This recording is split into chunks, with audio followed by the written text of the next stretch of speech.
Hello everyone, आज हम पढ़ने वाले हैं क्लास 10th हिस्ट्री का चैप्टर नंबर 2 जिसका नाम है नेशनलिज्म इन इंडिया। तो सबसे पहले हम ये समझते हैं कि नेशनलिज्म इन इंडिया का मतलब क्या होता है।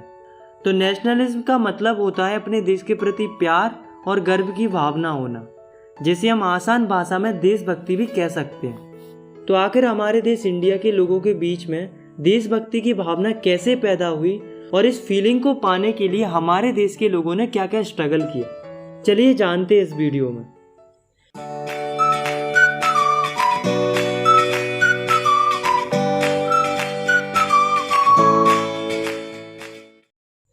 हमारे चैप्टर की शुरुआत होती है 1914 से। ये वो साल थी जब विश्व की दो महान शक्तियां आपस में लड़ाई लड़ने लगती हैं। एक तरफ थी अलाइड पावर्स और दूसरी तरफ थी सेंट्रल पावर्स। अलाइड्स पावर्स में थे रूस, ब्रिटेन, अमेरिका, जापान, ये देश आते थे। और सेंट्रल पावर में ऑस्ट्रो हंगेरियन, जर्मनी और ऑटोमन एम्पायर आते थे। तो ये दोनों ही पावर आपस में लड़ाई लड़ रही थी और इसी लड़ाई को वर्ल्ड वॉर फर्स्ट के नाम से जाना गया। अब आप लोग ज़रा ध्यान दो, इसमें जो ब्रिटेन है वो भी ये लड़ाई लड़ रहा था। हमारी इंडिया का डायरेक्टली इस वॉर से कोई कनेक्शन नहीं था, लेकिन इनडायरेक्टली कनेक्शन था, क्योंकि उस समय पर जो ब्रिटेन था वो हमारी इंडिया के ऊपर कब्जा बनाए हुए था। यानी कि उस समय पर हम ब्रिटिशर्स की कॉलोनी थे।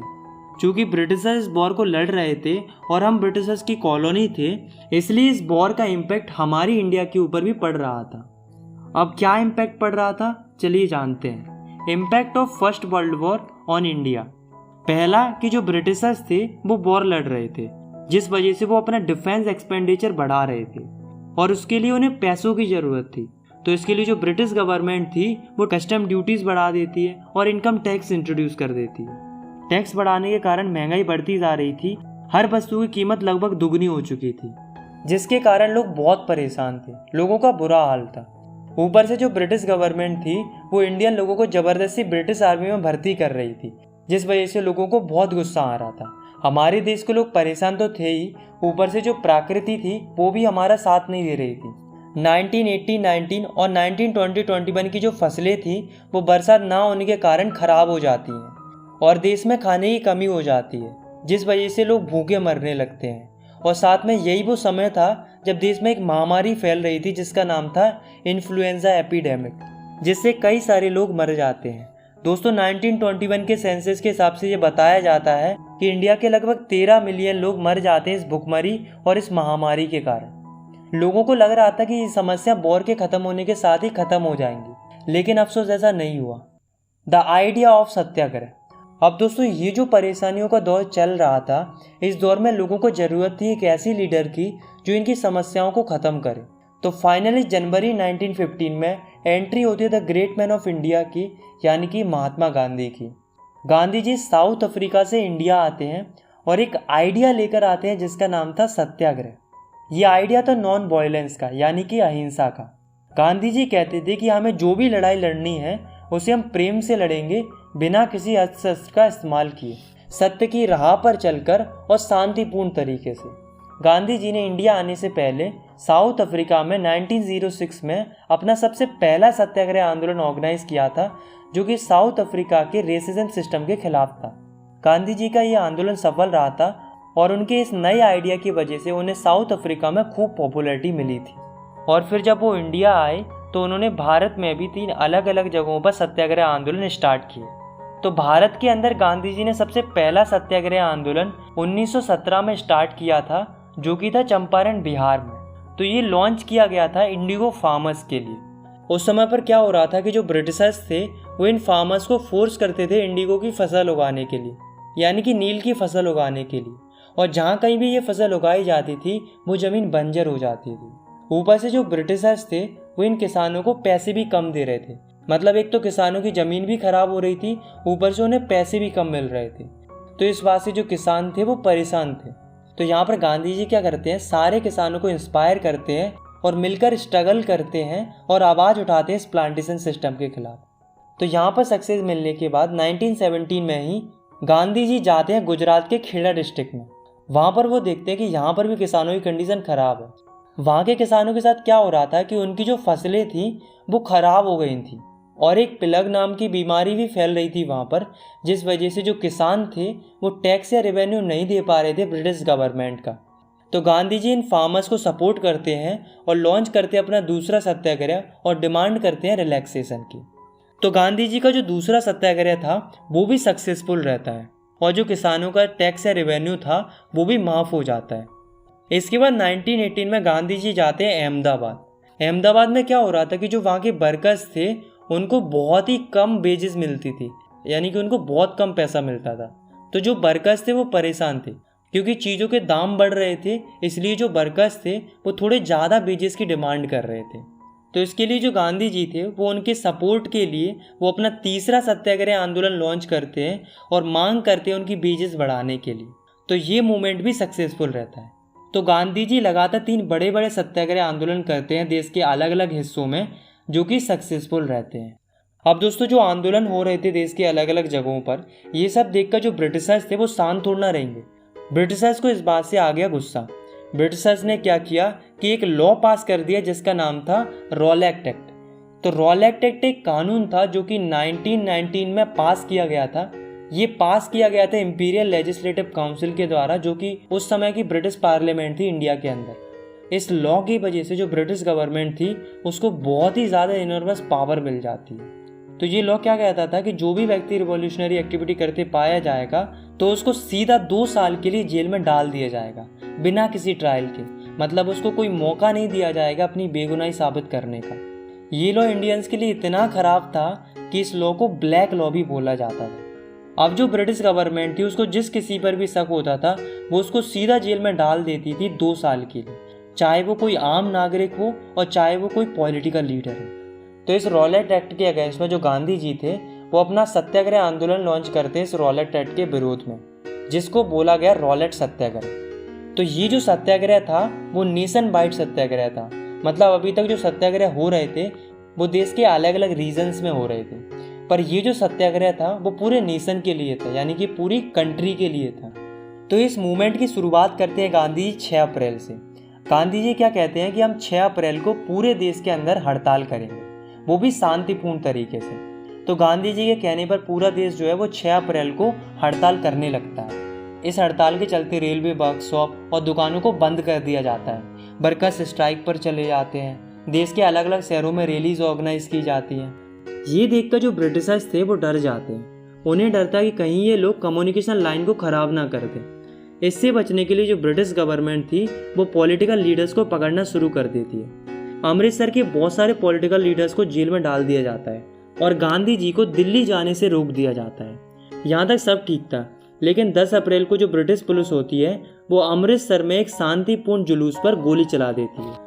इसके बाद लोगों को बहुत गुस्सा आता है और वो बैंकों पर, पोस्ट ऑफिसेस पर, रेलवे स्टेशंस पर हमला कर देते हैं और तोड़फोड़ मचा देते हैं। सिचुएशन बहुत ज़्यादा ख़राब होने लगती है।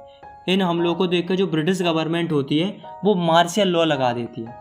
मार्शल लॉ लगने के बाद अब जो पावर थी वो मिलिट्री के पास पहुंच जाती है और उस समय पर मिलिट्री की जो कमांड थी वो थी जनरल डायर के पास।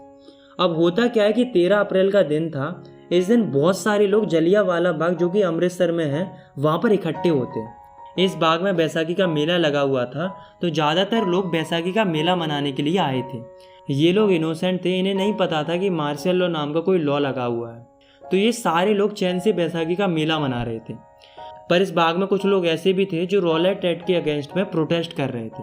तो जब जनरल डायर को ये सब पता चला कि जलियांवाला बाग में बहुत सारे लोग इकट्ठे हुए हैं, तो वो अपनी मिलिट्री के साथ आता है और बाग के सारे दरवाजों को बंद करवा देता है और लोगों के ऊपर अंधाधुंध गोलियां चलवा देता है, जिस वजह से बहुत सारे इनोसेंट लोगों की जान चली जाती है।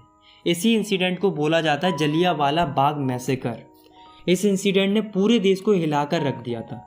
नॉर्थ इंडिया के बहुत सारे शहरों के लोग सड़कों पर आ जाते हैं, हड़तालें होने लगती हैं, जनता और पुलिस के बीच में क्लैशेस होने लगते हैं, लोग गवर्नमेंट बिल्डिंग्स पर हमला कर देते हैं। मतलब बहुत ही ज़्यादा कॉम्प्लेक्स सिचुएशन होने लगती है। ये देखकर जो ब्रिटिश गवर्नमेंट होती है वो भी उतनी ही सख्ती से इंडियंस को दबाना शुरू कर देती है। उन पर नाक रगड़वाई जाती है, उन्हें क्राउल कराया जाता है, उन्हें सल्यूट करने के लिए फोर्स किया जाता है, लोगों को कोड़े मारे जाते हैं, कई सारे गाँव के ऊपर बम गिराए जाते हैं। गांधी जी कभी नहीं चाहते थे वॉयलेंस हो, यानी कि लड़ाई दंगे हो। ये सब देखकर गांधी जी को बहुत बुरा लगता है और वो रॉलेट सत्याग्रह को बंद करा देते हैं और अपना आंदोलन वापस ले लेते हैं। अब यहाँ पर गांधी जी को लगता है कि अगर हमें अंग्रेजों से लड़ाई लड़नी है तो हमें और बड़ा आंदोलन करने की ज़रूरत है, पर इसके लिए हिंदू और मुस्लिम का एक होना ज़रूरी है। अगर हिंदू और मुस्लिम एक हो गए तो जो मूवमेंट होगा वो और बड़ी स्केल पर होगा। तो चलिए अब हम देखते हैं कि हिंदू और मुस्लिम एक कैसे होते हैं। जो हिंदू थे वो डिमांड कर रहे थे स्वराज की, यानी कि इंडिपेंडेंस की, और वो लड़ाई लड़ रहे थे ब्रिटिशर्स के खिलाफ। वहीं जो मुस्लिम थे वो उस समय पर खिलाफत इशू पर काम कर रहे। तो ये खिलाफत इशू क्या था? देखो, वर्ल्ड वॉर फर्स्ट में बहुत सारी कंट्रीज आपस में लड़ रही थी। ऐसे ही जो ब्रिटेन था और जो टर्की था वे भी आपस में लड़ रहे थे। उस समय पर टर्की का जो राजा था वो था कैलीफट, जिसे हिंदी में बोला जाता है खलीफा। ये जो राजा था वो इस्लामिक हेड माना जाता था और जितने भी मुस्लिम्स थे वो इनकी बहुत ही ज़्यादा रिस्पेक्ट करते थे। तो होता क्या है कि इस वॉर में टर्की हार जाता है और ब्रिटेन जीत जाता है। अब जनता में एक अफवाह फैलने लगती है कि जो ब्रिटेन है वो टर्की के राजा के ऊपर यानी कि खलीफा के ऊपर एक हार्श ट्रीटी इम्पोज करने वाला है, मतलब ऐसे कानून लाने वाला है जो कि खलीफा के लिए बहुत बुरे होंगे। तो इस बात से जो इंडियन मुस्लिम्स थे उनको बहुत बुरा लग रहा था कि उनके जो हेड है खलीफा, उनके ऊपर एक हार्श ट्रीटी इम्पोज की जा रही है। इस बात से जो इंडियन मुस्लिम्स थे उनको ब्रिटिशर्स के ऊपर बहुत ज़्यादा गुस्सा आ रहा था। अब आपने एक चीज़ नोटिस की कि हिंदूज़ की दुश्मनी ब्रिटिशर्स के साथ थी और अब मुस्लिम्स की दुश्मनी भी किससे हो गई थी? ब्रिटिशर्स से हो गई थी। तो जब यहाँ पर हमारा दुश्मन एक था तो क्यों ना दोस्त बना जाए। गांधी जी को ये एक अच्छी अपॉर्चुनिटी लगती है हिंदू और मुस्लिम को एक करने के लिए। तो होता क्या है कि मार्च 1919 में बॉम्बे के अंदर एक कमेटी बनाई जाती है जिसका नाम था खिलाफत कमेटी। ये फॉर्म की जाती है कई सारे मुस्लिम लीडर्स के द्वारा, जिनमें से दो मेन लीडर थे जिनका नाम था मोहम्मद अली और शौकत अली। ये दोनों क्या करते हैं, ये गांधी जी के साथ डिस्कशन करते हैं कि मास एक्शन की गुंजाइश है कि नहीं है, मतलब हम बड़ी तादाद में आंदोलन कर सकते हैं या नहीं कर सकते हैं। गांधी जी कहते हैं बिल्कुल कर सकते हैं। अगर ये दोनों कम्युनिटी आपस में मिल गई तो आंदोलन बहुत बड़ी स्केल पर होगा और फिर तुम अपने खिलाफत इशू को निपटा लेना और हम अपने स्वराज इशू को निपटा लेंगे, दोनों का फ़ायदा हो जाएगा। तो इसी मुद्दे पर डिस्कशन चलता है और फाइनली सितंबर 1920 में कलकत्ता के अंदर कांग्रेस का एक सेशन होता है जिसमें गांधी जी कन्वेंस कर लेते हैं अदर कांग्रेस लीडर्स, और इस सेशन के बाद हिंदू और मुस्लिम लीडर्स एक हो जाते हैं और फिर एक नया आंदोलन शुरू करने का विचार करते हैं जिसका नाम था नॉन कोऑपरेशन मूवमेंट, यानी कि असहयोग आंदोलन। अब सवाल ये उठता है कि Gandhi ji non cooperation movement ही शुरू करना क्यों चाहते थे? Why non cooperation? तो इसका आंसर गांधी जी ने बहुत पहले ही दे दिया था। गांधी जी ने 1909 में अपनी बुक हिंद स्वराज में बताया था कि जो ब्रिटिशर्स थे वो इंडिया में इसलिए रूल कर पाए क्योंकि लोगों ने उनके साथ कोऑपरेट किया था, यानी कि उनका सहयोग किया था। और अगर इंडिया के लोग ब्रिटिशर्स के साथ कोऑपरेट करना बंद कर दें तो 1 साल के अंदर ही ब्रिटिश रूल खत्म हो जाएगा और हमारे देश के लोगों को स्वराज मिल जाएगा। इसलिए गांधी जी चाहते थे इंडियंस ब्रिटिशर्स के साथ कोऑपरेट ना करें। इसलिए गांधी जी मुस्लिम लीडर्स के साथ मिलकर नॉन कोऑपरेशन मूवमेंट स्टार्ट करना चाहते थे। अब देखते हैं इस नॉन कोऑपरेशन मूवमेंट के लिए गांधी जी क्या कहते हैं। तो गांधी जी कहते हैं कि सबसे पहले तो गवर्नमेंट के दिए हुए जो टाइटल्स हैं उनको सरेंडर करना होगा। दूसरी चीज़ ये बोलते हैं कि जो ब्रिटिश गवर्नमेंट की सर्विसेज है उनको बायकॉट करना होगा, जैसे कि civil services, army, police, courts, legislative councils, school and foreign goods, इन सबको छोड़ना पड़ेगा। ना ही इन सर्विसेज का इस्तेमाल करेंगे और ना ही इन सर्विसेज के लिए काम करेंगे। और गांधी जी ये भी कहते हैं कि अगर ब्रिटिश गवर्नमेंट हमारे इस आंदोलन के खिलाफ कुछ एक्शन लेती है या दबाने का प्रयास करती है तो फिर हम एक फुल सिविल डिसोबीडियंस कैंपेन भी चलाएंगे ब्रिटिश गवर्नमेंट के खिलाफ में। तो 1920 की गर्मियों के दौरान गांधी जी और शौकत अली ये दोनों ही निकल पड़ते हैं देश की अलग अलग जगहों पर प्रचार प्रसार के लिए, ताकि ज़्यादा से ज़्यादा लोगों को नॉन कोऑपरेशन मूवमेंट पर जोड़ा जा सके, ताकि मूवमेंट बड़ी स्केल पर हो सके। पर दोस्तों जो इंडियन नेशनल कांग्रेस थी वो सपोर्ट नहीं कर रही थी नॉन कोऑपरेशन मूवमेंट को। अब क्यों सपोर्ट नहीं कर रही थी? तो इसके कुछ कारण थे। पहला कि गांधी जी चाहते थे कि ब्रिटिश की सारी सर्विसेज को बायकॉट कर देना चाहिए, लेकिन जो कांग्रेस थी वो नवंबर 1920 में होने वाले काउंसिल इलेक्शंस को बायकॉट करना नहीं चाह रही थी, क्योंकि वो सोच रहे थे कि अगर हम इलेक्शन जीत गए तो हमारे पास कुछ पावर आ जाएंगी गवर्नमेंट की और फिर हम कुछ चेंजेस कर सकेंगे ब्रिटिश की पॉलिसीज़ के अंदर। दूसरा, कांग्रेस को ये डर था कि जो नॉन कोऑपरेशन मूवमेंट है वो वायलेंस क्रिएट करेगा। तो इन दोनों कारणों की वजह से जो कांग्रेस थी वो इस आंदोलन को सपोर्ट नहीं कर रही थी। लेकिन फिर दिसंबर 1920 में नागपुर में कांग्रेस का एक सेशन होता है जिसमें जो कांग्रेस होती है वो उस नॉन कोऑपरेशन मूवमेंट के लिए तैयार हो जाती है, यानी कि उसको अडॉप्ट कर लेती है। मतलब अब आंदोलन करने के लिए गांधी जी को मुस्लिम्स का सपोर्ट भी मिल गया था और कांग्रेस का सपोर्ट भी मिल गया था। मतलब अब गांधी जी पूरी तरीके से तैयार थे आंदोलन की शुरुआत करने के लिए। तो फाइनली जनवरी 1920 में नॉन कोऑपरेशन मूवमेंट को स्टार्ट कर दिया जाता है। सेकंड टॉपिक है हमारा differing strands with in the movement.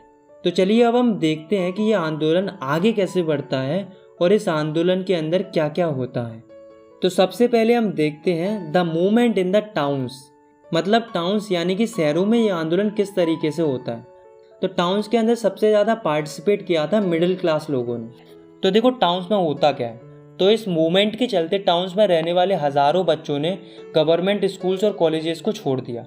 Teachers और हेडमास्टर ने रिज़ाइन कर दिया। लॉयर्स ने अपनी लीगल प्रैक्टिसेस देना बंद कर दिया। ऑल पॉलिटिकल पार्टीज़ ने इलेक्शंस को बाइकआउट कर दिया। फॉरेन गुड्स को बाइकआउट कर दिया।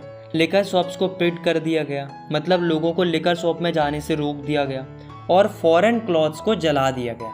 अब इन सब कारणों की वजह से होता क्या है कि इंपोर्ट ऑफ फॉरेन क्लॉथ्स आधा हो जाता है। मतलब फॉरेन से जो कपड़े आते थे वो 1921 एंड 1922 के बीच में उनका इंपोर्ट आधी मात्रा में होने लगता है। और जो मर्चेंट्स और ट्रेडर्स होते हैं वो फॉरेन गुड्स को खरीदना और बेचना बंद कर देते हैं, जिस वजह से इंडियन टेक्सटाइल मिल्स और हैंडलूम्स का प्रोडक्शन बढ़ जाता है, यानी कि काफ़ी मात्रा में स्वदेशी कपड़ों का बनना शुरू हो जाता है।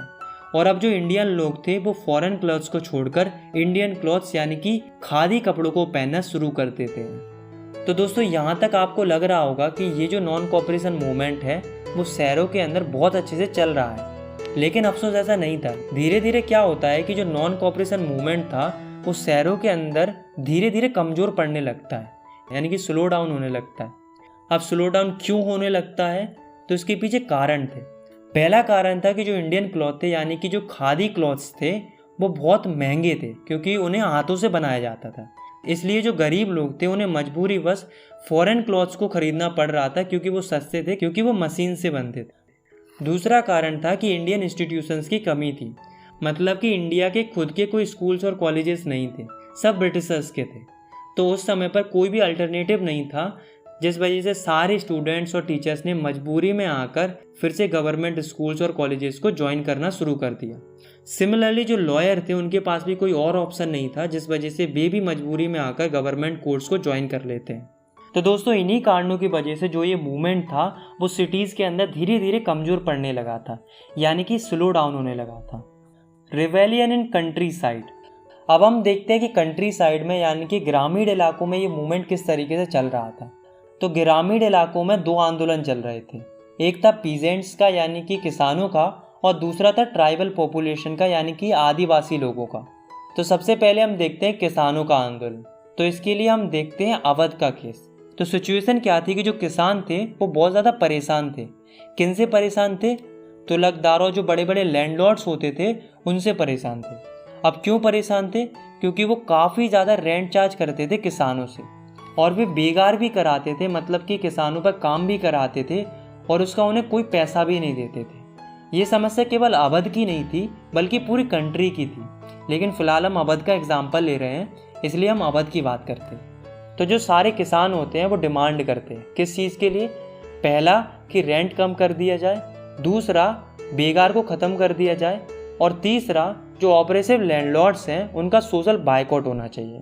और इन सब में किसानों की मदद करते हैं बाबा रामचंद्र, जो कि एक सन्यासी थे जिन्होंने फीजी में एज अ इंडेंचुरल लेबर काम भी किया था। तो बाबा रामचंद्र और सारे किसान मिलकर जो तुलकदार और लैंडलॉर्ड्स थे उनके अगेंस्ट में अपनी डिमांड्स मनवाने के लिए मूवमेंट स्टार्ट करते हैं, जिसमें ये क्या करते हैं? ये करते हैं नाई धोबी बंद। मतलब जितने भी ऑपरेसिव लैंडलॉर्ड्स थे उनको बेसिक सर्विसेज देना बंद कर देते हैं, जैसे कि जो बार्बर्स थे वो इनके बाल काटना बंद कर देते हैं, और जो वॉशरमैन थे वो इनके कपड़े धोना बंद कर देते हैं। मतलब जो बेसिक सर्विसेज होती हैं उन्हें ही देना बंद कर देते हैं। जैसा कि आपको नाम से ही पता चल रहा होगा, नाई धोबी बंद। समझ रहे हो? नाई धोबी बंद। अब यहाँ पर एक नए लीडर की एंट्री होती है जिनका नाम था पंडित जवाहरलाल नेहरू। तो पंडित जवाहरलाल नेहरू और बाबा रामचंद्र ये दोनों मिलकर एक किसान सभा भी बनाते हैं जिसका नाम था अवध किसान सभा, जो कि किसानों की मदद के लिए अक्टूबर 1920 में बनाई गई थी। ये सभा इतनी अच्छी साबित हुई कि एक महीने में इसकी 300 से ज़्यादा ब्रांचेस खुल जाती हैं आसपास के गाँवों में। तो दोस्तों ये जो किसानों का आंदोलन चल रहा था वो धीरे धीरे वॉयलेंट होने लगता है। जो स्मॉल पीजेंट्स होते हैं वो तुलकदार और मर्चेंट्स के घरों पर अटैक कर देते हैं, बाज़ारों को लूट लेते हैं, ग्रेन्स को इकट्ठा कर लेते हैं। और तो और जो लोकल लीडर्स थे वो ऐसी अफवाह फैला रहे थे, गांधी जी ने कहा है कि छोटे किसान बड़े किसानों की ज़मीनें छीन लें। मतलब जो कोई भी कुछ भी कर रहा था वो ये कह रहा था कि हम तो गांधी जी के कहने पर कर रहे हैं। तो देखा आपने धीरे धीरे जो मूवमेंट था वो वॉयलेंट होने लगा था, जिस वजह से गांधी जी को और अदर कांग्रेस लीडर को इस बात से बहुत बुरा लगता है और धीरे धीरे यहाँ पर भी ये मूवमेंट स्लो होने लगता है। अब हम देखते हैं कि ट्राइबल पॉपुलेशन में ये मूवमेंट किस तरीके से चलता है। तो आंध्र प्रदेश में एक जगह है गूडेम हिल्स के नाम से। वहाँ क्या होता है कि वहाँ की जो ट्राइबल पॉपुलेशन थी, मतलब वहाँ के जो आदिवासी लोग थे, वो अंग्रेजों से बहुत परेशान थे। क्यों परेशान थे? क्योंकि ब्रिटिशर्स ने उनकी फॉरेस्ट एरियाज क्लोज कर दिए थे, मतलब उन्हें जंगलों में जाने से रोक दिया था। और आप तो जानते ही हैं कि जो ट्राइबल पॉपुलेशन होती है वो जंगलों पर कितनी ज़्यादा डिपेंडेंट रहती है। उन्हें लकड़ियाँ चाहिए होती हैं, फ्रूट्स एंड वेजिटेबल चाहिए होते हैं, कैटल्स को चराने के लिए जगह चाहिए होती है, और ये सब उन्हें जंगलों से ही तो मिलता है। इसलिए उनका जो लाइवलीहुड था वो बहुत ज़्यादा अफेक्ट हो रहा था, क्योंकि जो आदिवासी लोग थे वो कई पीढ़ियों से जंगलों में रहना अपना अधिकार समझते थे। उन्हें लग रहा था कि ब्रिटिशर्स उनसे उनका अधिकार छीन रहे हैं। ऊपर से उन्हें बेकारी कराने के लिए भी प्रेशराइज किया जाता था, मतलब बिना पैसों के काम कराने के लिए भी फोर्स किया जाता था। इस बात से जो ट्राइबल पॉपुलेशन थी उन्हें ब्रिटिशर्स के ऊपर बहुत ज़्यादा गुस्सा आ रहा था। तो इनकी मदद के लिए एक व्यक्ति उभर के आते हैं जिनका नाम था अलूरी सीताराम राजू। ये क्लेम करते थे कि इनके पास स्पेशल पावर्स हैं प्रेडिक्शन करने की, यानी कि भविष्यवाणी करने की, और ये कहते थे कि गोली भी इनका कुछ नहीं बिगाड़ सकती। ये जो थे वो गांधी जी से बहुत ज़्यादा इंस्पायर थे। ये सबसे बोलते थे कि खादी कपड़े पहनना चाहिए, शराब नहीं पीना चाहिए, पर ये गांधी जी की एक बात के बिल्कुल खिलाफ थे। ये कहते थे कि देश को अगर आज़ादी दिलानी है तो वो नॉन वायलेंस से नहीं दिलाई जा सकती, बल्कि उसके लिए हथियार उठाने पड़ेंगे, यानी कि लड़ाई वगैरह लड़नी पड़ेगी। तो अलूरी सीताराम राजू और सारे आदिवासी लोग मिलकर 1920 में एक मूवमेंट स्टार्ट करते हैं जिसका नाम था गोरिल्ला मूवमेंट। इसमें ये लोग क्या करते हैं, ये अटैक करते हैं पुलिस स्टेशंस पर और कई सारे ब्रिटिश ऑफिशियल्स को मारने लगते हैं। लेकिन अनफॉर्चुनेटली 1924 में क्या होता है कि जो अलूरी सीताराम राजू थे वो पकड़े जाते हैं ब्रिटिश पुलिस के द्वारा और उन्हें मार दिया जाता है। लेकिन तब तक वो लोगों के लिए एक फोक हीरो बन गए थे। आज भी गूडेम हिल्स के जो लोग हैं वो इन्हें याद करते हैं। स्वराज इन प्लांटेशन। दोस्तों पहले क्या होता था कि बहुत सारे लोग असम में एज अ प्लांटेशन वर्कर काम किया करते थे टी गार्डन्स में। तो 1859 में क्या हुआ था कि एक इनलैंड इमिग्रेशन नाम का एक एक्ट पास हुआ था, जिसके मुताबिक कोई भी प्लांटेशन वर्कर्स विदाउट परमिशन के टी गार्डन को छोड़कर नहीं जा सकता था। लेकिन जब वर्कर्स को पता चला कि गांधी जी ने नॉन कोऑपरेशन मूवमेंट स्टार्ट किया है तो बहुत सारे वर्कर्स प्लांटेशन फील्ड्स को छोड़कर भागने लगते हैं। लेकिन जब ये अपने घरों की तरफ जा रहे होते हैं तब उन्हें रास्ते में ही ब्रिटिश पुलिस पकड़ लेती है और उन्हें बहुत ही बुरी तरीके से मारा जाता है। तो दोस्तों अभी तक हमने अलग अलग जगहों के मूवमेंट के बारे में देखा। हमने सिटीज़ के मूवमेंट को देखा, गांव के मूवमेंट्स को देखा, ट्राइबल और प्लांटेशन वर्कर्स के मूवमेंट को देखा। तो यहाँ पर हमें क्या देखने को मिला कि लोग गांधी जी के नॉन कोऑपरेशन मूवमेंट को अलग अलग तरीक़ों से इंटरप्रेट कर रहे थे। सब लोग अलग अलग तरह से सोच रहे थे, सबके लिए स्वराज का मतलब अलग अलग था। और हमने ये भी देखा कि धीरे धीरे ये मूवमेंट वॉयलेंट होने लगा था, यानी कि हिंसक होने लगा था। इसी दौरान 1992 में क्या होता है, एक चौरी चौरा इंसिडेंट होता है। चौरी चौरा एक जगह है गोरखपुर डिस्ट्रिक्ट में। तो यहाँ क्या होता है कि बहुत सारे लोग यहाँ पर शांतिपूर्ण तरीके से प्रदर्शन कर रहे थे, यानी कि पीसफुल डिमॉन्स्ट्रेशन कर रहे थे मार्केट के अंदर। तो जो वहाँ की लोकल पुलिस थी वो इनके ऊपर अटैक कर देती है, यानी कि इनके ऊपर लाठीचार्ज कर देती है। इस बात से लोगों को पुलिस पर गुस्सा आ जाता है और कुछ लोग पुलिस स्टेशन में जाते हैं और वहाँ पर आग लगा देते हैं, जिसमें कुछ पुलिसमैन भी मर जाते हैं। ये सब वायलेंस को देखकर गांधी जी को और बुरा लगता है और वे नॉन कोऑपरेशन मूवमेंट को विड्रॉ कर लेते हैं, यानी कि बंद करा देते हैं। तो यहाँ पर जो नॉन कोऑपरेशन मूवमेंट था वो ख़त्म हो जाता है। थर्ड टॉपिक है हमारा टुवर्ड्स सिविल डिसोबीडियंस मूवमेंट। दोस्तों नॉन कोऑपरेशन मूवमेंट के ख़त्म होने के बाद गांधी जी को ये समझ में आ जाता है कि कोई भी मास स्ट्रगल करने से पहले लोगों को प्रॉपरली ट्रेन होना ज़रूरी है। लोगों को ये पता होना चाहिए कि मूवमेंट किस तरीके से करना है और मूवमेंट का मकसद क्या है, ताकि लोग पहले की तरह गलत तरीके से इंटरप्रेट ना करें। अब दोस्तों क्या होता है कि कांग्रेस के कुछ लीडर्स को ये लगता है कि हमें मास स्ट्रगल करने की बजाय इलेक्शन में पार्टिसिपेट करना चाहिए, जिससे हम काउंसिल में ही रहकर ब्रिटिश पॉलिसीज़ को अपोज कर सकते हैं। तो इसके लिए दो लीडर्स थे जिनका नाम था CR दास और मोतीलाल नेहरू। ये क्या करते हैं, एक पार्टी बनाते हैं जिसका नाम था स्वराज पार्टी। लेकिन दोस्तों जो जवाहरलाल नेहरू थे और जो सुभाष चंद्र बोस थे वो इसमें पार्टिसिपेट ही नहीं करते। वो कहते हैं कि अगर लोगों को पूर्ण स्वराज दिलाना है तो उसके लिए और बड़ा स्ट्रगल करने की ज़रूरत है, ना कि इलेक्शन लड़ने की। लेकिन दोस्तों उस समय पर इंडिया की सिचुएशन कुछ और चल रही थी।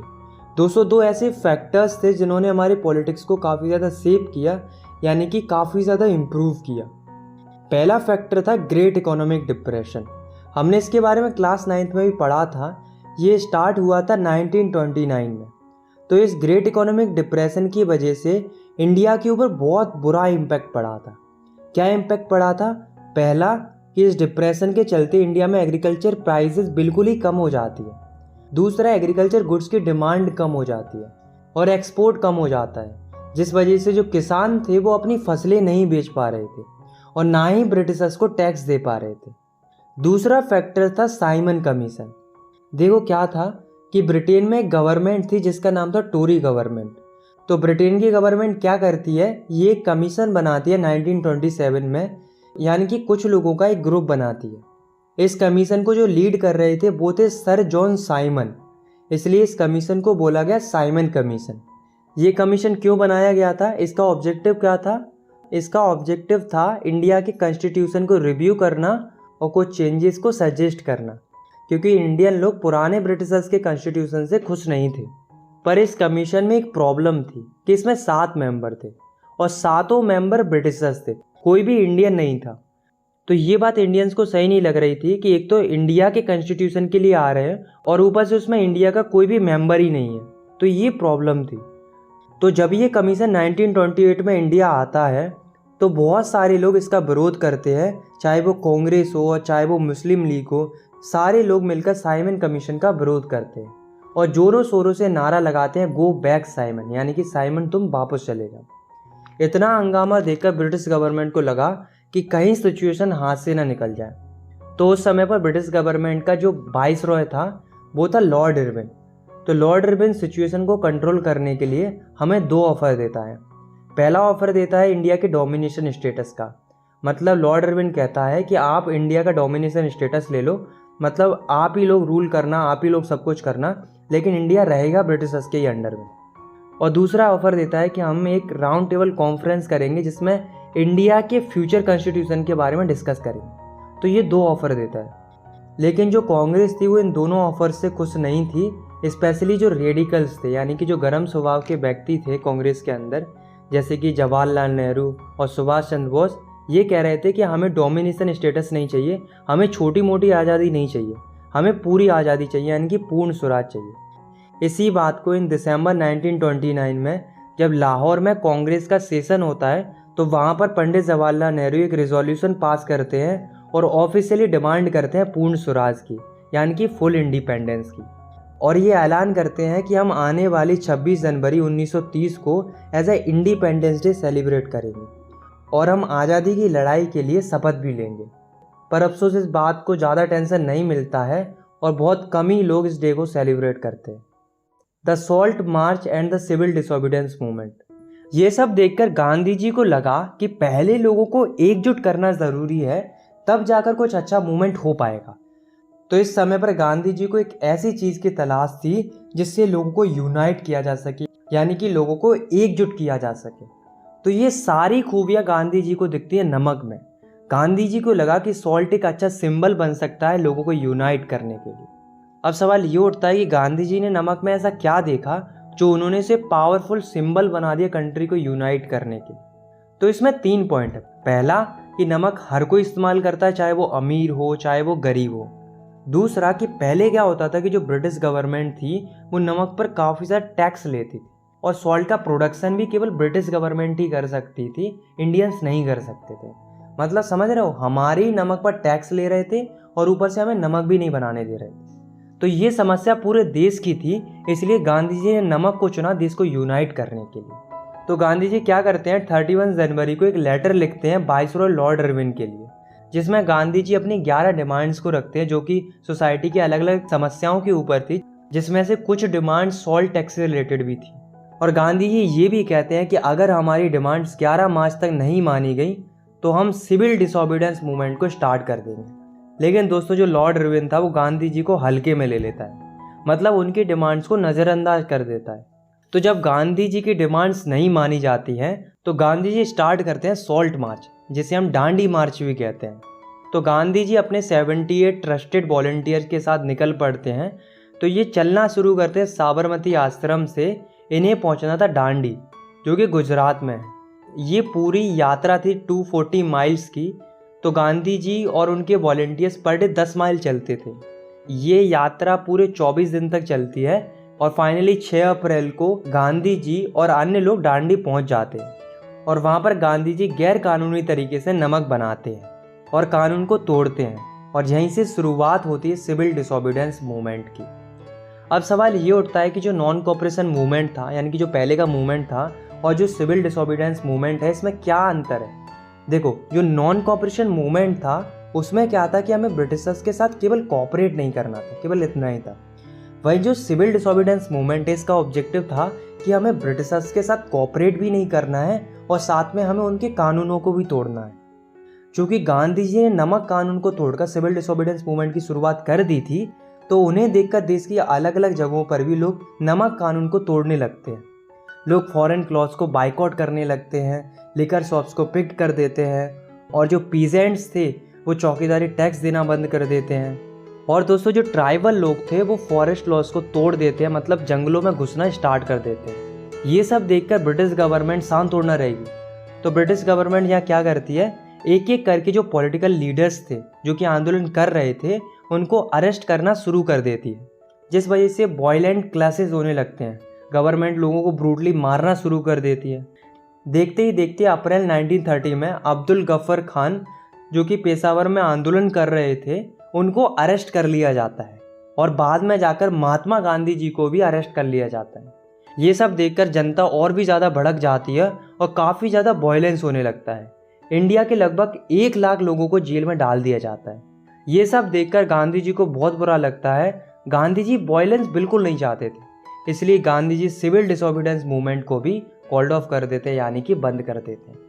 और एक पैक्ट साइन होता है, यानी कि एक समझौता होता है गांधी जी और लॉर्ड इरविन के बीच में, जिसे बोला जाता है गांधी इरविन पैक्ट। ये हुआ था 5 मार्च 1931 में।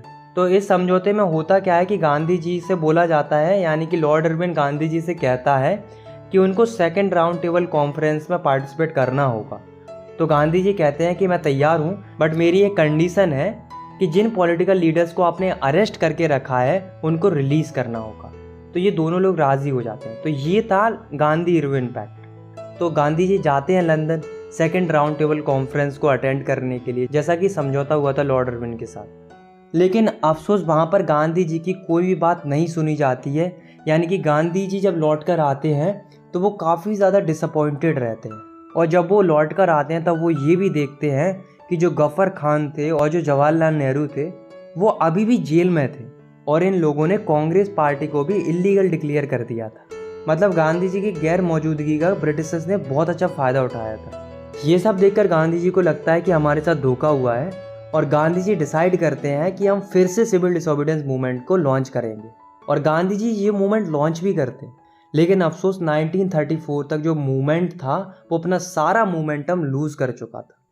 How participants so the movement, मतलब इस टॉपिक में हम देखेंगे कि जो अलग अलग ग्रुप्स थे उन्होंने इस मूवमेंट में किस किस तरीके से पार्टिसिपेट किया था। तो सबसे पहले हम देखते हैं रिच पीजेंट्स के बारे में, मतलब कि जो रईस किसान थे, जैसे कि Patidars of Gujarat, Jats of UP. तो इनके साथ क्या था, ये जो लोग थे वो कमर्शियल क्रॉप्स उगाते थे, मतलब पैसे कमाने के लिए फसलें उगाते थे। तो जब इकोनॉमिक डिप्रेशन आता है तो जो ये रिच पीजेंट थे वो बहुत ज़्यादा अफेक्ट होते हैं, क्योंकि डिप्रेशन के चलते फसलों के दाम गिर गए थे, इसलिए इनकी इनकम भी कम हो गई थी, जिस कारण से जो रिच पीजेंट्स थे वो ब्रिटिशर्स को टैक्स या रेवेन्यू पे नहीं कर पा रहे थे। तो जब गांधी जी ने सिविल डिसोबीडियंस मूवमेंट को स्टार्ट किया तो ये लोग भी काफ़ी ज़्यादा पार्टिसिपेट करते हैं इस मूवमेंट में। और ये क्यों पार्टिसिपेट करते हैं? क्योंकि इन्हें हाई रेवेन्यू को कम करवाना था। लेकिन इन्हें इस बात से बहुत बुरा लगता है और ये काफ़ी ज़्यादा डिसअपॉइंटेड होते हैं इस बात से कि जो सिविल डिसोबीडियंस मूवमेंट होता है वो बंद कर दिया जाता है 1931 में, और उनका जो रेवेन्यू रेट था वो भी कम नहीं हुआ था। तो जब गांधी जी ने सिविल डिसोबीडियंस मूवमेंट को फिर से लॉन्च किया तो इन लोगों ने 1932 में फिर से पार्टिसिपेट नहीं किया, क्योंकि ये सोच रहे थे कि कोई फ़ायदा ही नहीं होता तो क्यों करे पार्टिसिपेट। तो अब हम देखते हैं पुअर पीजेंट्स के बारे में, यानी कि जो पुअर पीजेंट्स थे, यानी कि जो गरीब किसान थे, उन्होंने किस तरीके से पार्टिसिपेट किया था और क्यों किया था। तो जो पुअर पीजेंट्स थे वो क्या करते थे, उनके पास खुद की ज़मीन तो होती नहीं थी, इसलिए वे बड़े बड़े लैंडलॉर्ड्स यानी कि जो बड़े बड़े जमींदार होते थे उनकी ज़मीन पर खेती करते थे और उनके बदले में उन्हें रेंट देते थे। तो जो इकोनॉमिक डिप्रेशन था वो कंटिन्यू था, जिस वजह से जो स्मॉल पीजेंट्स थे वे लैंडलॉर्ड्स को रेंट नहीं दे पा रहे थे। तो जब मूवमेंट स्टार्ट हुआ तो ये डिमांड करते हैं कि जो लैंडलॉर्ड्स हैं वो इनके अनपेड रेंट को माफ़ कर दे, यानी कि जो बकाया रेंट है उसको माफ़ कर दे। लेकिन दोस्तों जो कांग्रेस थी वो इस नो रेंट कैंपेन को सपोर्ट नहीं कर रही थी, क्योंकि ये इन रिच पीजेंट्स यानी कि जो बड़े बड़े जमींदार थे उनसे बिगाड़ना नहीं चाह रही थी, क्योंकि अगर ये पुअर पीजेंट्स को सपोर्ट करेंगे कहीं जो बड़े बड़े लैंडलॉर्ड्स हैं वो नाराज़ ना हो जाएं, इस डर से ये पुअर पीजेंट्स को सपोर्ट ही नहीं करते। अब हम देखते हैं कि जो बिजनेस क्लास थी उसने किस तरीके से और क्यों पार्टिसिपेट किया था। तो दोस्तों जो बिजनेस क्लास थी, जैसे कि जो मर्चेंट्स थे, इंडस्ट्रियलिस्ट थे, इनकी उस समय पर दो समस्याएं चल रही थी। पहली कि जो ब्रिटिश गवर्नमेंट थी उसने ऐसी पॉलिसीज़ बना रखी थी जो इनकी बिजनेस एक्टिविटीज़ को रिस्ट्रिक्ट करती थी, मतलब ऐसे कानून बना रखे थे जिससे बिजनेसमैन खुल के बिजनेस नहीं कर पा रहे थे। इनके ऊपर रिस्ट्रिक्शन थे कि ये नहीं कर सकते, वो नहीं कर सकते, लाइक दैट। तो ये चाह रहे थे कि ऐसी पॉलिसीज़ को हटना चाहिए जो इनकी बिजनेस एक्टिविटीज़ को रिस्ट्रिक्ट करती हैं। दूसरी समस्या थी कि इंडिया में बाहर से फॉरेन गुड्स इंपोर्ट होता था, जिस वजह से जो बिजनेस क्लास थी उसे बहुत ज़्यादा लॉस होता था, क्योंकि जो फॉरेन गुड्स होते थे वो बहुत सस्ते होते थे, तो ऐसे में इनका सामान तो कोई खरीदेगा ही नहीं। इसलिए जो बिजनेस क्लास थी वो ये चाह रही थी कि जो फॉरेन गुड्स का इंपोर्ट हो रहा है इंडिया में वो रोक दिया जाए। इसके लिए जो बिजनेस क्लास थी वो दो फेडरेशन भी बनाती है, जिसका नाम था Indian industrial and commercial Congress, जो कि 1920 में बनाई गई थी, और दूसरी थी federation of Indian chamber of commerce and industries, यानी कि FICCI फिक्की, जो कि 1927 में बनाई गई थी। और दोस्तों दो बड़े बड़े इंडस्ट्रियलिस्ट थे जो कि बिजनेस क्लास को लीड कर रहे थे, जिनका नाम था परसोत्तम दास ठाकुरदास एंड GD बिरला। तो जब 1930 में सिविल डिसोबीडियंस मूवमेंट को स्टार्ट किया जाता है तो जो बिजनेस क्लास थी वो बहुत ज़्यादा पार्टिसिपेट करती है। ये क्या करते हैं, जो बाहर से सामान इंपोर्ट होता था उसे खरीदना और बेचना बंद कर देते हैं, और साथ में ये मूवमेंट को फाइनेंशियली सपोर्ट भी करते हैं, मतलब मूवमेंट के लिए पैसे वगैरह देते हैं। अब हम देखते हैं इंडस्ट्रियल वर्किंग क्लास को। तो दोस्तों जो इंडस्ट्रियल वर्किंग क्लास थी वो सिविल डिसोबीडियंस मूवमेंट में ज़्यादा पार्टिसिपेट ही नहीं करती है, एक्सेप्ट नागपुर रीजन। और जो पार्टिसिपेट करते हैं वो गांधी जी के प्रोग्राम्स को फॉलो करते थे, like boycott foreign goods programme, इन प्रोग्राम्स को फॉलो करते थे। तो उनके लिए उनका मूवमेंट ये था कि उनको जो कम वेजेस मिलती हैं वो बढ़ा दी जाएँ और पुअर वर्किंग कंडीशंस हैं उनको इम्प्रूव किया जाए। बट दोस्तों जो कांग्रेस थी वो इनको सपोर्ट नहीं करती है, क्योंकि मूवमेंट में बड़े बड़े इंडस्ट्रियलिस्ट ने भी पार्टिसिपेट किया था। तो कांग्रेस ये सोच रही थी कि कहीं वर्कर्स को सपोर्ट किया तो कहीं इंडस्ट्रियलिस्ट अपना सपोर्ट वापस ना ले ले, इसलिए कांग्रेस वर्कर्स को सपोर्ट कर ही नहीं रही थी। अब हम देखते हैं पार्टिसिपेशन ऑफ वुमेन, यानी कि महिलाओं ने किस तरीके से पार्टिसिपेट किया था। तो वुमेन्स ने भी खूब पार्टिसिपेट किया था। इनफैक्ट जब गांधी जी दांडी मार्चेस कर रहे थे तो जब भी वो थोड़ा बहुत रुकते थे तो हज़ारों महिलाएं घर से बाहर आ जाती थी गांधी जी को सुनने के लिए। वुमेन्स ने काफ़ी ज़्यादा पार्टिसिपेट किया था प्रोटेस्ट मार्चेस में, इलीगल सॉल्ट मैन्युफैक्चरिंग में, और इन सब के लिए कई सारी महिलाएं जेल भी गई थी। तो कहीं ना कहीं मूवमेंट में वुमेन्स का भी काफ़ी ज़्यादा रोल रहा था। The limits of civil disobedience movement. अब हम देखते हैं कि सिविल डिसोबीडियंस मूवमेंट में कमी कहाँ रह गई थी। तो दोस्तों ऐसा नहीं था कि सिविल डिसोबीडियंस मूवमेंट में सबने पार्टिसिपेट किया हो, बल्कि दो ऐसे ग्रुप्स भी थे जिन्होंने इस मूवमेंट में पार्टिसिपेट ही नहीं किया था। पहला था दलित्स का और दूसरा था मुस्लिम्स का। इन दोनों ग्रुप्स ने पार्टिसिपेट ही नहीं किया था। तो सबसे पहले हम देखते हैं दलित्स के बारे में कि उन्होंने क्यों पार्टिसिपेट नहीं किया था। तो इसका रीज़न था कि दलित्स ने इसलिए पार्टिसिपेट नहीं किया था क्योंकि जो कांग्रेस थी वो दलित्स को सपोर्ट नहीं कर रही थी, बल्कि इग्नोर कर रही थी। क्योंकि कांग्रेस को ये डर था कि कहीं अगर उन्होंने दलित्स को सपोर्ट किया तो जो हाई क्लास हिंदू हैं वो ऑफेंड ना हो जाए, यानी कि बुरा ना मान जाए। क्योंकि उस समय पर जो हाई क्लास हिंदू थे उनका बहुत ज़्यादा पार्टिसिपेशन था मूवमेंट के अंदर, इसलिए कांग्रेस दलित्स को सपोर्ट करके इन हाई क्लास हिंदूज़ के साथ बिगाड़ना नहीं चाह रही थी। और दोस्तों यही वो रीज़न था जिस वजह से जो कांग्रेस थी वो दलित्स को सपोर्ट ही नहीं कर रही थी। लेकिन दोस्तों भले ही कांग्रेस सपोर्ट नहीं कर रही थी, लेकिन दोस्तों जो गांधी जी थे वो पूरा सपोर्ट कर रहे थे दलित्स लोगों को। गांधी जी कहते थे कि जो दलित्स हैं वो हरिजन्स हैं, यानी कि भगवान की संतान है। और गांधी जी ये भी कहते थे कि अगर हमने सोसाइटी से इस अनटचेबिलिटी यानी कि छुआछूत की जो सोच है उसे नहीं बदला तो हमें कभी भी स्वराज नहीं मिलेगा। इसलिए जो दलित्स लीडर थे वो एक सेपरेट इलेक्टोरेट की मांग कर रहे थे, मतलब एक अलग से इलेक्टोरेट की मांग कर रहे थे दलित्स के लिए। तो जो B.R. अम्बेडकर जी थे वो भी दलित्स को काफ़ी ज़्यादा सपोर्ट करते हैं कि हाँ दलित्स को सेपरेट इलेक्टोरेट मिलना चाहिए। इसके लिए B.R. अम्बेडकर जी ने दलित्स के लिए एक ऑर्गेनाइजेशन भी बनाई थी जिसका नाम था डिप्रेस्ड क्लास एसोसिएशन, जो कि 1930 में बनाई गई थी। लेकिन दोस्तों जो गांधी जी थे वो खुश नहीं थे। गांधी जी सपोर्ट कर रहे थे दलित्स को नो डाउट, पर गांधी जी को इस बात से बुरा लग रहा था कि सेपरेट इलेक्टोरेट की मांग की जा रही है, क्योंकि गांधी जी लोगों को जोड़ना चाहते थे ना कि तोड़ना चाहते थे। गांधी जी का मानना ये था कि दलित्स को अगर सेपरेट इलेक्टोरेट दे दिया गया तो इससे सोसाइटी में डिसइंटीग्रेशन और बढ़ेगा ना कि कम होगा। तो गांधी जी अपनी बात मनवाने के लिए फास्ट अनटू डेथ स्टार्ट करते हैं, मतलब गांधी जी खाना वगैरह छोड़ देते हैं। कहते हैं कि चाहे मैं मर जाऊं लेकिन मैं खाना नहीं खाऊंगा। सारे लोग गांधी जी की बहुत ज़्यादा रिस्पेक्ट करते थे, इसलिए वे मान जाते हैं। फिर क्या होता है, एक पूना पैक्ट साइन होता है सितंबर 1932 में, मतलब कि एक समझौता होता है अम्बेडकर जी और गांधी जी के बीच में, जिसमें गांधी जी प्रॉमिस करते हैं कि मैं सेपरेट इलेक्टोरेट तो नहीं पर मैं डिप्रेस्ड क्लास के लिए सीट रिजर्व ज़रूर करवा दूंगा provisional and central legislative council में। तभी आप देखते होंगे कि जो बैकवर्ड क्लास होती हैं जैसे कि SC ST, तो इन्हें आज भी रिजर्वेशन मिलता है। तो ये पूना पैक्ट के ही कारण हो पाया था। अब हम बात करते हैं मुस्लिम कम्युनिटी की।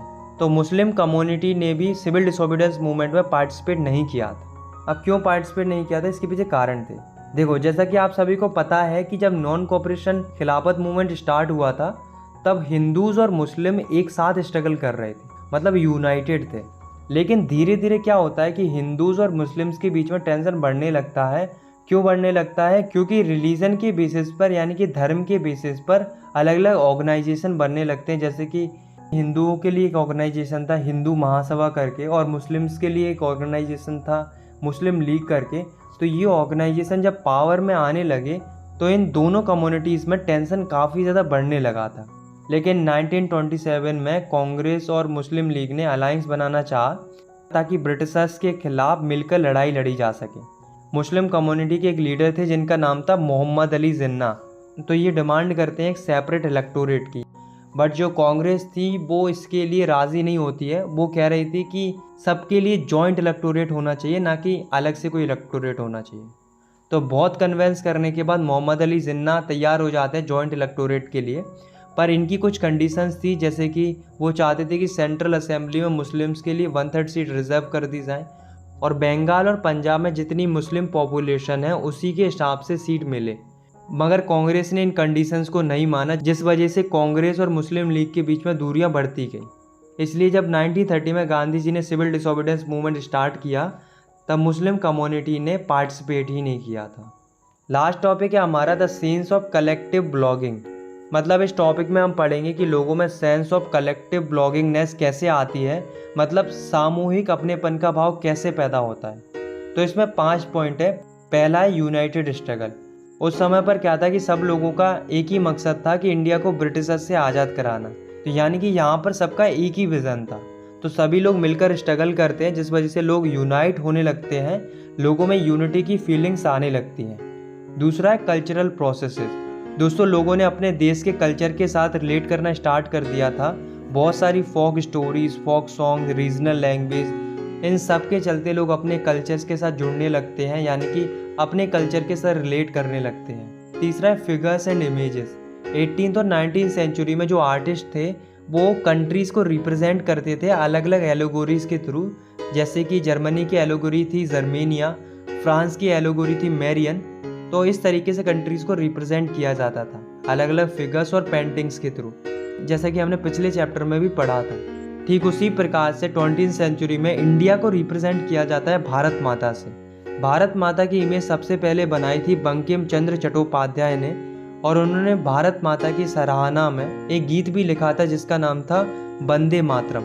इस सॉन्ग को उन्होंने अपनी नोवेल आनंद मठ में भी इंक्लूड किया था। इनफैक्ट जब 1905 में स्वदेशी मूवमेंट चला था तब बढ़ चढ़ के लोगों ने वंदे मातरम सॉन्ग को गाया था, और बाद में जाकर अभिनेंद्र नाथ टैगोर ने भारत माता की पेंटिंग बनाई जिसमें जो भारत माता थी काम, कंपोज्ड और डिवाइन एंड स्पिरिचुअल दिखाई दे रही थी। फोर्थ है फ्लैग। तो फ्लैग की वजह से भी इंडियन लोगों में सेंस ऑफ कलेक्टिंग ब्लॉगिंगनेस जागती है, क्योंकि जो फ्लैग होता है वो पूरी कंट्री को रिप्रेजेंट करता है। तो हमारे देश के लिए भी अलग अलग फ्लैग बन रहे थे, जैसे कि बंगाल में जब स्वदेशी मूवमेंट हुआ तो एक फ्लैग बनाया गया था जिसमें 3 कलर थे, ग्रीन, येलो और रेड, और इसमें ऊपर की साइड 8 लोटस थे जो कि 8 प्रोविंसीज को दर्शा रहे थे। बाद में जाकर 1921 में गांधी जी ने भी एक फ्लैग बनाया था जिसमें रेड, ग्रीन, वाइट 3 कलर थे, और बीच में एक स्पिनिंग व्हील था जो कि सेल्फ हेल्प को रिप्रेजेंट करता था। फिफ्थ है री इंटरप्रिटेशन ऑफ हिस्ट्री। जब लोगों को समझ में आया कि एंशिएंट टाइम में हमारा देश बहुत डेवलप्ड था हर फील्ड में, चाहे वो आर्ट एंड एग्रीकल्चर हो, रिलीजन एंड कल्चर हो, सब कुछ बहुत अच्छा था, हमारी हिस्ट्री बहुत गजब की थी। लेकिन जब से ये अंग्रेज़ आए हैं तब से हमारा कल्चर डिक्लाइन होता गया है, यानी कि गिरता चला गया है। तो अगर हमें वापस से पहले जैसी तरक्की चाहिए तो सबसे पहले तो हमें ब्रिटिश रूल से इंडिया को आज़ादी दिलानी होगी। तो इस तरीके से लोगों में अपनेपन का भाव आने लगता है और धीरे धीरे नेशनलिज्म की जो फीलिंग होती है वो स्प्रेड होने लगती है, और बाद में जाकर हमारे देश को आज़ादी मिल जाती है। आई होप आपको ये वीडियो पसंद आई होगी। अगर आपको ये वीडियो पसंद आई तो आप इस वीडियो को लाइक कर सकते हो, और आप इस चैनल को सब्सक्राइब भी कर सकते हो ऐसी क्लास 10 की वीडियोस आगे देखने के लिए। मिलते हैं नेक्स्ट वीडियो में, तब तक के लिए टेक केयर, बाय बाय। और हाँ, इंस्टाग्राम पे फॉलो कर लेना, लिंक डिस्क्रिप्शन में।